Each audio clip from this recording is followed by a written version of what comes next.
মধ্যবিত্ত পরিবারের বউ হয়ে আমি কিভাবে একটু বুদ্ধি কাটিয়ে সংসারের কাজের পাশাপাশি হাজার হাজার টাকা আয় করি সেটা আপনাদের সাথে শেয়ার করব আজকে। স্কিপ না করে আমার পুরো ভিডিওটা দেখতে থাকুন, আশা করি আপনাদের একটু হলেও উপকারে আসবে। আসসালামু আলাইকুম সকল প্রিয় আপু ভাইয়ের, আঙ্কেল ও আন্টিরা, সবাই কেমন আছেন? আশা করছি যে যেখানে আছেন অনেক বেশি ভালো এবং সুস্থ আছেন।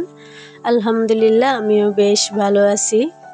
কাছে দূরে যে যেখান থেকে বসে আজকে আমার এই ভিডিওটা দেখা শুরু করেছেন সবাইকে জানাই অসংখ্য ধন্যবাদ। চলে এলাম নতুন দিনে নতুন একটা ভিডিও নিয়ে আপনাদের মাঝে। আশা করি আমার এই ভিডিওটা আপনাদের কাছে অনেক বেশি ভালো লাগবে। ভিডিও শুরুতে ছোট্ট একটা লাইক দিয়ে আমার পুরো ভিডিওটা কন্টিনিউ করবেন। আর ভিডিও যদি দেখতে দেখতে আপনাদের কাছে কোনো অংশ ভালো লেগে যায় অবশ্যই একটা সাবস্ক্রাইব করে আমার পাশে থেকে যাবেন। পাশে থাকা বেল বাটন অপশনটি প্রেস করে দিতে পারেন। আমি ভিডিও দেওয়ার সাথে সাথে আপনাদের কাছে নোটিফিকেশন পৌঁছে যাবে, আপনার সময় করে আমার ভিডিওটা দেখে নিতে পারেন। যারা অলরেডি দুটোটাই করে ফেলেছেন সবাইকে জানাই অসংখ্য ধন্যবাদ। যাই হোক, এদিকে কথা বলতে বলতে কিন্তু আমি বিছনার চাদরটা পাল্টিয়ে নিয়েছি। আর এমনিতে কয়েকদিন ধরে বৃষ্টি হচ্ছে, আর বৃষ্টির জন্য তেমন কাপড় চোপড় ধুতে ইচ্ছে করে না, কারণ শুকাতে পারে না, সেই জন্য। তো এদিকে বিছনার চাদরটা অনেক ময়লা হয়ে গেছে, তো সেটা উঠিয়ে নিয়েছি। আরেকটা নতুন করে চাদর বিছিয়ে দিয়েছি। আর বৃষ্টির মধ্যে কাপড় ধুলে কিন্তু শুকায় না, একদম আরো জমিয়ে থাকে।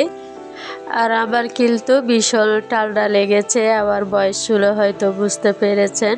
আর আমার কথাই যদি কোনো ভুল হয়ে থাকে, খারাপ লেগে থাকে, অবশ্যই সুন্দর কমার দৃষ্টিতে দেখবে। ভয়েস দিতে কিন্তু অনেক কষ্ট হয়ে যাচ্ছে, তারপর কেয়ার করা, ভয়েস তো দিতে হবে। যাই হোক, এদিকে আমার পুরো রুমগুলোকে আমি খুব সুন্দর করে গুছিয়ে পরিষ্কার করে ক্লিন করে নিয়েছি। আর সকালে নাস্তা খেয়ে সবসময় আমি কিন্তু আমার রুমটাকে এভাবে পরিপাটি করে রাখি। আর এগুলো হচ্ছে আমাদের প্রতিদিনের কাজ। এই সংসারের কাজের পাশাপাশি আমি একটু বুদ্ধি কাটিয়ে কিভাবে সংসারের কাজের পাশাপাশি আমি হাজার হাজার টাকা আয় করি। আমরা নারী, আমরা চাইলে সব কিছু করতে পারি, শুধু একটু বুদ্ধি আর একটু সাহস শক্তি যদি থাকে, ইচ্ছে করলে সব কিছু করা সম্ভব। এখানে আমি প্রায় 30টা ডিম দিয়ে 2টা মুরগিকে বসিয়েছিলাম। মাশাআল্লাহ, এখান থেকে প্রায় 24টা বাচ্চা ফুটে বের হয়েছে। আর আমি 2টা মুরগির থেকে একটা মুরগিকে বাচ্চাগুলো দিয়ে দেব, একটা মুরগি ছেড়ে দিব। আর ওই মুরগিটা কিন্তু 1 সপ্তাহ পরে আবার ডিম দিয়ে দিবে। তো যাদের অনেক বেশি মুরগি থাকে, এভাবে যদি ডিম দিয়ে একসাথে অনেকগুলো মুরগি বসানো যায় তাহলে কিন্তু বাচ্চাও অনেকগুলো পাওয়া যায়। আর এই বাচ্চা বিক্রি করে কিন্তু টাকা পাওয়া যায়। আর অনেক সময় দেখা যায় একটু বড় করে বিক্রি করলে অনেক টাকা পাওয়া যায়। আর ডিমের জন্য কিন্তু অনেক বড় করা যায় মুরগিগুলো। তো এভাবে যদি অনেক বাচ্চা ফোটায় তাহলে একসাথে কিন্তু অনেকগুলো বাচ্চা ওঠে। তো এভাবে বাচ্চা বিক্রি করে, ডিম বিক্রি করেও অনেক টাকা পাওয়া যায়। আর আমি কিন্তু ছাদের মধ্যে মুরগি লালন পালন করি। অনেকে ছাদ কালি পড়ে থাকে, তো ছাদ কালি না রেখে এভাবে যদি দেশি মুরগি লালন পালন করা যায় তাহলে মাস শেষে হাজার হাজার টাকা আয় করা যায়। আমাদের কিন্তু ছোটোখাটো অনেক স্বপ্ন থাকে, সেগুলো কিন্তু আমরা টাকার জন্য পূরণ করতে পারি না। আর আমরা যদি এভাবে টাকা আয় করতে পারি তাহলে ছোটোখাটো স্বপ্নগুলো হয়তো পূরণ করতে পারবো। যাই হোক, এদিকে দুপুরের রান্নাটা বসিয়ে দিয়েছি। আজকে আমি চিংড়ি মাছ দিয়ে শসা রান্না করেছি। আর হচ্ছে কাঁকরোল অনেকদিন কিন্তু চিংড়ি মাছ দিয়ে খাওয়া হয় না, সবসময় কিন্তু ভাজা খাওয়া হয়, সেই জন্য আজকে চিংড়ি মাছ দিয়ে রান্না করে নিলাম। আর কাঁকরোলগুলো আমার সবজি বাগান থেকে এনেছি। আমি প্রতিদিন কিন্তু সবজি বাগান থেকে কিছু না কিছু রান্না করি, তো এভাবে কিন্তু আমার সংসারে অনেক টাকা সঞ্চয় হয়। এখানে 4-5 রকমের ভর্তা আনা হয়েছে। আর ভর্তা খেতে কিন্তু বেশ ভালোই লাগে। ভর্তা পছন্দ করে না এমন মানুষ কিন্তু খুঁজে পাওয়া খুবই কম, ভর্তা হলে কিন্তু আর কিছুই লাগে না। তো যাই হোক, এদিকে আমার মুরগির বাচ্চাগুলোকে আমি এখন সবগুলো আলাদা করে একটা মুরগিকে দিয়েছি। আর বাইরে কিন্তু বৃষ্টি হচ্ছে, একটু ঠান্ডাও পড়তেছে, সেজন্য ওদেরকে এখানে রেখেছি। আমি যে ঘরে রাখি সেটা একটু পরিষ্কার করতে হবে, আর ওদের যেন ঠান্ডা না লাগে সেভাবে রাখতে হবে। আর আমি বাচ্চাগুলোকে প্রায় 24 ঘন্টা পরে শুধু লেবুর পানি দিয়েছি খেতে।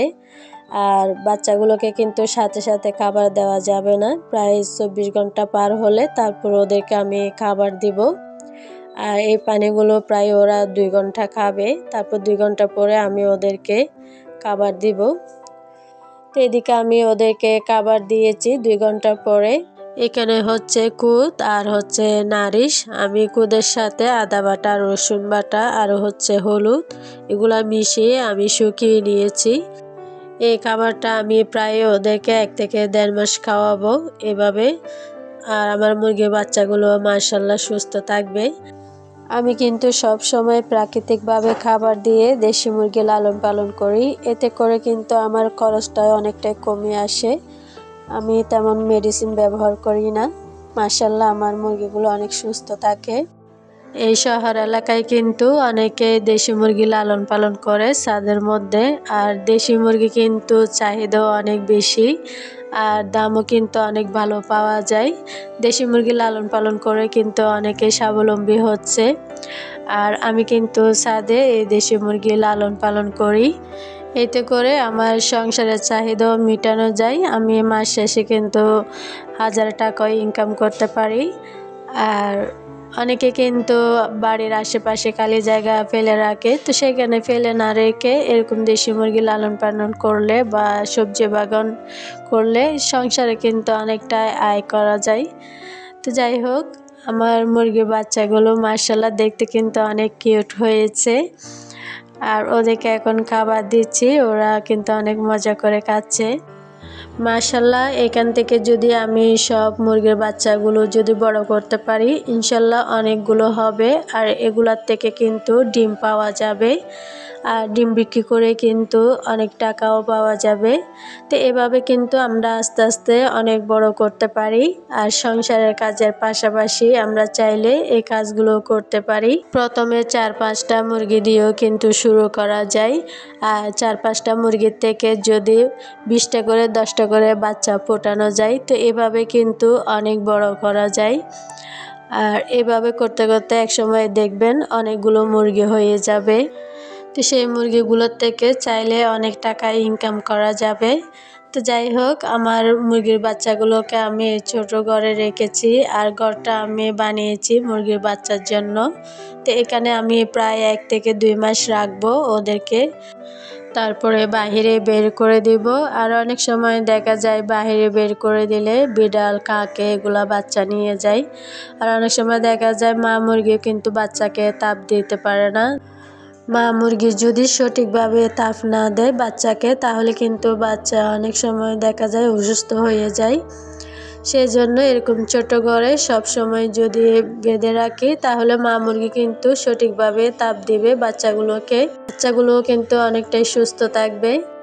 আমি সংসারের কাজের পাশাপাশি আমি মুরগিগুলোকে অনেক ভালোবাসা দিয়ে যত্ন করে থাকি। আর আমার সংসারে কিন্তু অনেকটাই সঞ্চয় হয়, আমি মাস শেষেও কিন্তু 1000 টাকা ইনকাম করতে পারি।